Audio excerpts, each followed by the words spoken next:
Hello, good afternoon. My name is Bud Lawrence. I'm an emergency medicine physician and I'm the medical director of the emergency department here at Henry Mayo Newhall Hospital. And I wanted to talk to you today, as we do every week, and we're now talking every Wednesday. I want to talk to you about what we're doing here at Henry Mayo and give you an overview of a few different topics today that might be on your mind as we're heading into this new part of the COVID-19 pandemic, where we're starting to step back a little bit, open things up, and hopefully get things going in the right direction. So today we're going to talk about what's going on here at Henry Mayo Newhall Hospital. Masks. We're going to talk about masks because I think that's a very poignant topic amongst people in the community today. What do I do about that? We'll talk about schools opening. I think that's another big question I get from a lot of parents and friends. They want to know about schools opening. And we'll also talk about preventative medicine, things that you should be doing and not forgetting about as we are not really at our full capacity of what we're normally doing in our daily lives. So let's get started. The very first thing I want to talk to you about is what's happening here at Henry Mayo. So here at Henry Mayo, we have, I feel, done a very good job so far managing the COVID-19 crisis. We've had around 1,300 patients that have been tested for COVID-19. Of that, we've had about 197 positive tests here at Henry Mayo.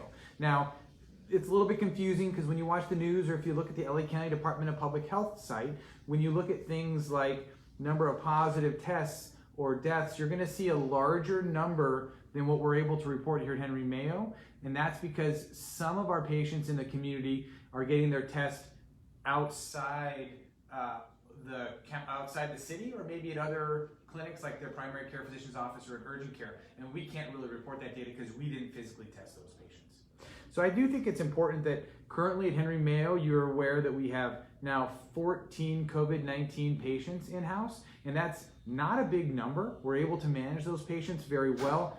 We've got amazing doctors that are really providing focused care on those patients to get the best possible outcomes, both with techniques of ventilation and medications and everything that a COVID-19 patient needs.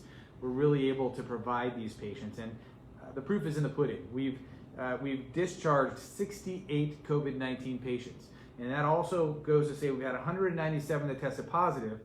Almost all of those are getting better and are improving, either at home, most of them, and some of them after being discharged from the hospital. So in general, I believe that we've been able to handle this situation quite well, much thanks to you staying at home in the beginning part of this COVID-19 pandemic. That has made all the difference thus far. So very much thank you to the community and hopefully all you that are watching here on Facebook Live. The next thing that I want to chit-chat with you about is that we're heading into Memorial Day weekend. It's a 3-day weekend, usually barbecues and hang out with friends and family. I want to just remind everyone to keep an eye on your social distancing if it's possible, and just know that I know it's challenging to not go out there and have a big party or a big barbecue, but try to keep things in order from a social distancing standpoint. Try to stay 6 feet away from people, and if possible, wear a mask if that's something that you're willing to do. And I do want to talk a little bit about masks. So it's a very hotly contested topic across the country, and I want to present this to you in a very non-political format. I'm not taking one side or the other. We'll walk straight down the road together, and it's really something that I just wanted to talk about where we are locally, and if you're watching this from somewhere else in the country, your local situation may be different than ours. But essentially, for us, you're looking at the California Department of Public Health, the CDC, and the LA County Department of Public Health are kind of all sort of generating recommendations. And then you have also LA City, which is different from us. We're in the city of Santa Clarita. That's also going to be a little different. But if we just look at the LA County Department of Public Health, what they're saying is listen, we're not making this an order for you, but we're really strongly recommending that you wear a mask when you are outside. Certainly if you're working in an essential business, you have to be wearing a mask, and you should be wearing a mask in those essential businesses. So the question is, what about if I'm just outside walking around? Do I need to be wearing a mask? Well, the first off is, if you're driving in your car and it's just you in your car, you really don't need to be wearing a mask. Or if you're driving your car with people that you cohabitate with, your family members, you also don't really need to be wearing a mask. You're already exposed to them in other areas of your life, not important. But if you are entering essential business, you should wear your mask. And I think it's important for you to understand why we wear these masks.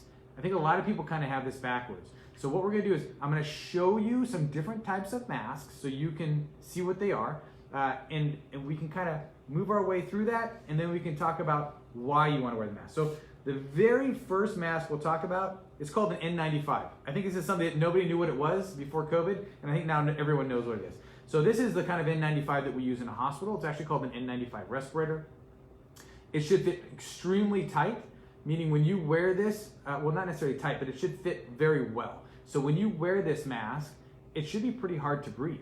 If you're finding that it's very easy to breathe, the mask probably isn't fitting you right. And in fact, here in the hospital and anywhere where you're really using these masks, we do what's called a fit test to make sure we're wearing the proper size. There's a small size and there is a regular size. So this is what an N95 looks like. You'll see in the community people that have N95s that are white. And some of those N95s, they're shaped like a duckbill sometimes, and some of them have a little valve on it. We're gonna talk a little bit about that valve because it comes back to the reason why we wear masks. So let's just talk about that right now. So the reason why the recommendation to wear a mask is out there is not really to keep you from getting sick from other people. It's to keep you from getting other people sick, which is why we have other types of masks that we'll go through. But the reality is that you might have a COVID-19 infection and not know it. You could be asymptomatic and be a carrier, or you could just be very early on in your disease process. And in that moment, you might not know that you have COVID-19. You might not even suspect it because you have no symptoms. Yet if you're not wearing a mask, you have the potential of infecting other people around you. So it's kind of one of those things where I'm not here to tell everyone to wear a mask. It's not an order, and I don't take a stance one way or the other. You could do what you like, I guess. But I think it comes down to being cool and not being cool. I think that people probably wouldn't go dumping their trash up and down their street and not care about what other people think about it. I think in general, our society's kind and good-hearted, and I think it comes down to just maybe doing your part to protect other people. That's kind of all I'll say about that. But again, in the end, it's not an order. It's up to you. If you're out and about, certainly no need to wear a mask when you're jogging, when you're exercising. That's not required, and you shouldn't. And we do have people who actually come in because they passed out because they're wearing an N95. They're not getting enough oxygen, and their CO2 is building up, and they just end up having issues. So we've actually heard of people crashing their cars because of that. So that's the N95, and that's the reason for wearing a mask. Probably kind of unlikely you're going to have this mask or need to wear this around town. We really only use this when these really high-risk situations in the healthcare setting. Next type of mask is surgical mask. This is a great mask. It also works almost just as well as the N95, not quite as well, but almost just as well in terms of protection, and really does a good job in terms of keeping you from infecting other people. So you'll see maybe healthcare workers wear this. Even in emergency rooms, sometimes you'll see healthcare workers wearing one mask with the other mask on top. The reason is to preserve the N95. You can take the top mask and throw it away. But these are great masks. This is what you'll see in hospitals and sometimes healthcare workers. And what we're seeing now more and more that you guys are more familiar with are your cloth masks, your homemade masks. Some people are making these at home. We have great community support donating these masks to the hospital. There are many people making these masks. This one in particular is made by a company called Mechanics Wear. They make gloves, but they pivoted and they said, hey, listen, we're gonna make some masks and we're gonna donate them to the hospital. So very thankful for that. But you'll see any type of style of cloth mask. This works very well in terms of keeping you from infecting other people. It should fit fairly well. I do see a lot of people walking around town with their mask kind of below their nose. That doesn't really do anything. So if you are going to wear a mask, try to wear it above your nose and covering your face.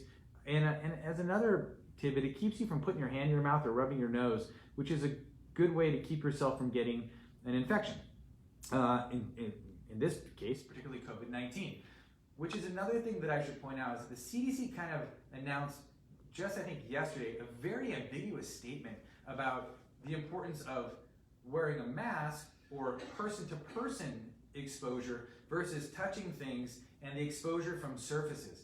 And they kind of said, hey, listen, really this thing is person to person transmitted. We don't really think it's a lot about how this virus lives on surfaces. So that's something to take home. But remember, these things change, it seems like every day and every week. In the past, we were hearing stories about how this lasted for 17 hours on a cruise ship, and many hours, or 17 days rather, many days outside of the on surfaces. Now it's kind of maybe coming open with data that shows that maybe it's not so critical, the surfaces, but more the person-to-person contact. So yet another reason to wear something that protects others from you. And the last thing I want to bring up is a bandana. I mean, it sounds goofy, but a bandana also works. Remember, it's not really going to protect you too well from you getting stuff from other people, but the main goal is to keep you from giving something to someone else. So this will diffuse your breathing and actually do a reasonable job. So that's kind of my spiel on masks. Hopefully that answers some of your questions. The main question is whether to wear it or not wear it, and I think that is something that is going to be up to you. We do have a question about masks that came online. You can please submit your questions on the comments. A question just came in. Does Santa Clarita have to follow CDC school guidelines that came out today? Children have not been affected, so why do children have to wear masks? So that's a great question. The question was, why do children have to wear masks if children, essentially the nutshell of the question is, why do children have to wear masks if children are not as affected? So that's going to segue great into our next topic, which is schools reopening. I didn't write that question. You almost think I would have written that question.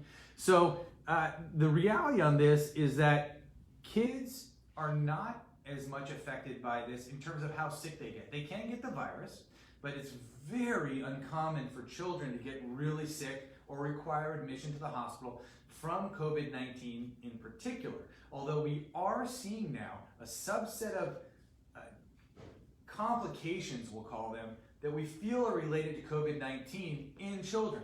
And they can mimic something called Kawasaki's disease or toxic shock syndrome. And we're still, like everything with this, learning about what's going on. We don't have all the answers, but we're certainly seeing a bunch of these cases crop up. So at first it was thought, oh, kids are very well protected, it's very safe. I think they are still very well protected, it's very safe, but a very small subset of kids have the potential to get sick. So that's the first answer to that question, is you don't want kids getting sick.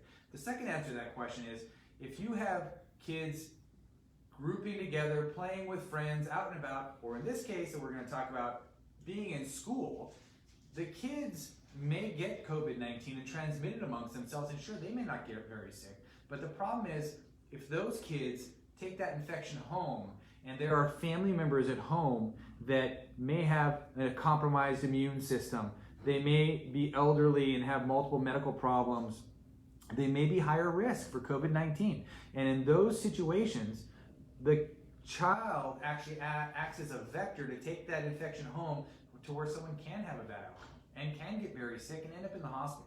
So the real answer to that question is, if kids are going to be in school or in other group events, playing with their friends, what have you, I kind of would recommend they wear a mask. Not that I'm worried about the kid, but I'm more worried about what happens when that kid takes it back home or to other family members, perhaps grandparents, who are in the at-risk population. And that kind of is the gist of why kids would wear masks. And that just brings up, talking about schools reopening, such a hot topic amongst parents, grandparents, kids, that actually have that question as well. So, I know personally that all the school leaders in the Santa Clarita Valley, and likely all the school leaders across the country, and certainly in Los Angeles County, they're working diligently to kind of balance keeping our community safe and getting kids back in school. And this is a very big challenge, sort of for the reasons we talked about. And it gets bigger into making sure teachers are protected and making sure that if a teacher has maybe an immune system issue or they are elderly, it's tough to get those teachers to come back into the workplace as well. So there is a very fine balancing act here, and we have a lot of great minds that are working on this. And I know everyone's kind of on the edge of their chair waiting for the answer to answer what exactly is going to happen. Is school going to start in fall? If it is starting in fall, what does that look like to us? I think that the important part of this is that what our school districts here do locally is actually governed by the LA County Department of Health. So they're gonna say, you can do this or you can do that. And then the school districts themselves have to find ways to implement that. So I think a lot of us are leaning towards our school district boards to say what's happening now, what's going on, and I think that we could probably expect communication from our school district boards over the summer regarding this, or hopefully shortly. But the reality is they're still under the constraints of the LA County Department of Public Health. So what they do is predicated on what the LA County Department of Public Health allows them to do. So it's a very tricky situation, lots of moving parts, and in the end, the decision is to be what's hopefully best for the community.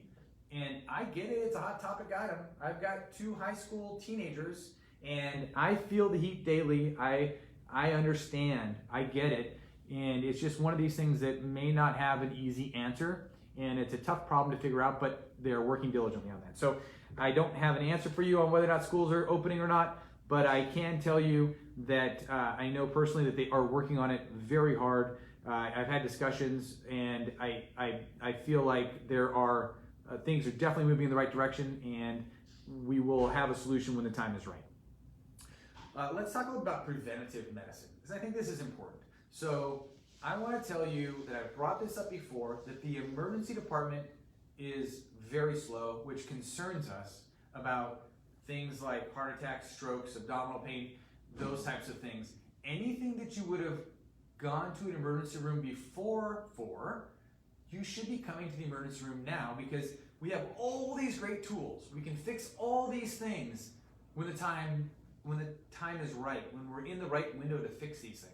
If the patients don't show up, the window closes, and there's less and less and less that we can do to make a patient better, and that leads to a longer course of illness, or sometimes, unfortunately, to death. So we want to avoid that at all costs. So in terms of coming to the emergency room, things are safe. We are doing everything we can to make sure our COVID-19 patients are separated from our regular patients. We talked about this already before, but this goes along with your preventive medicine.